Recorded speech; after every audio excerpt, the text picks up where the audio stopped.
Ladies and gentlemen, if you look at the 50s and the 60s, Ghana was ahead of China.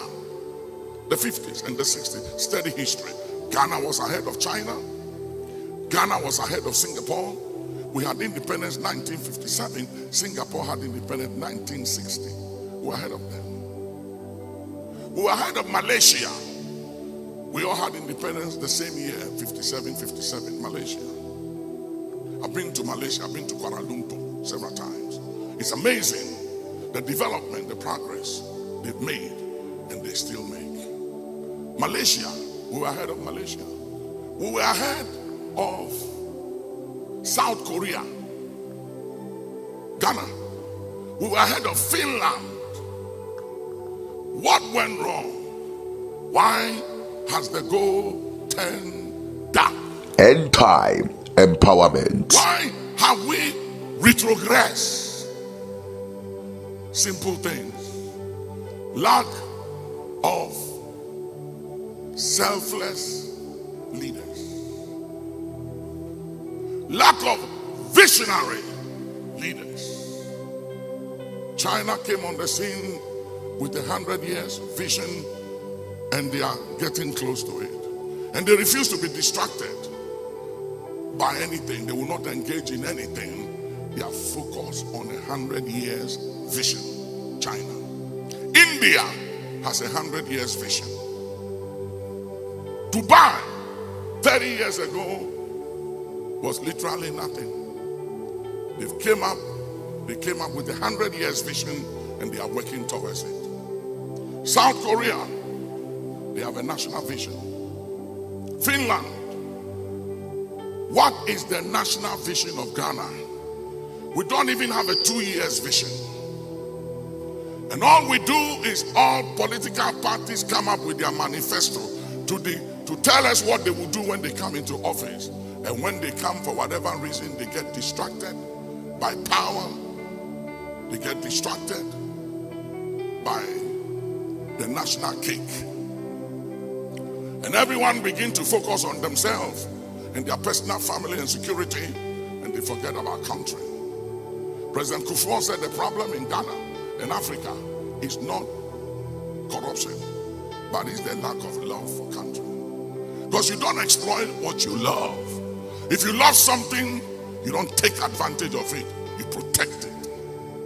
Oh, that God may give Ghana, our motherland, leaders who love and truly care about country. Selfless leaders, leaders with a vision. For without the vision, the people perish. Until we have a national vision, it does not matter the manifesto of any political party. May I say this on authority and let it go down on record, that until we have a national vision as a nation and a people, End Time Empowerment, written in our constitution, that all parties and all stakeholders are compelled to follow nothing but that national vision. That whoever comes to office is compelled by constitution to execute nothing but that national vision. And everyone has no manifesto or vision except the national vision for the next 25 or 50 years. Until we have a national vision, may I announce to you that all the school fees you are paying, sending your children to the best of school and everything, is all sinking sand. They will come back to this nation and get nothing done, because the system undermines.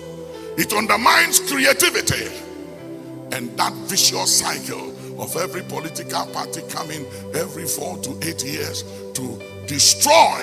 This is End Time Empowerment. What party A or B did, for them to also come up with a new manifesto.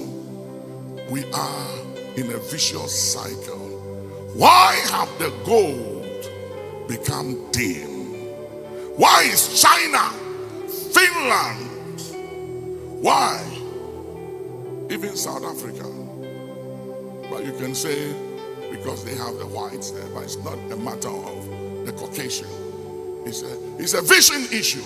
Because when the Bible says without vision the people perish. That word perish, if you look at it in the original translation, it means that without vision people live carelessly and they walk aimlessly. That means they have no guide. There is nothing guiding them. When a plane takes off from Ghana, it's guided. Kudaluka salamatus. Eleitu kasint kifantu sulund ilamahadu kawahasalan ileitu kumakasalin kefalada kusi. What guides this nation?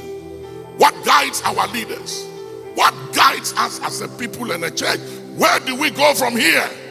Mokusaland melikutum kusalaha ye to kalahasa. Ask our children, what is the national vision of Ghana? You don't know it. And ask yourself, what is the vision of this country? We don't have one. Today, I submit to you, it's time for the limits to break. This is End Time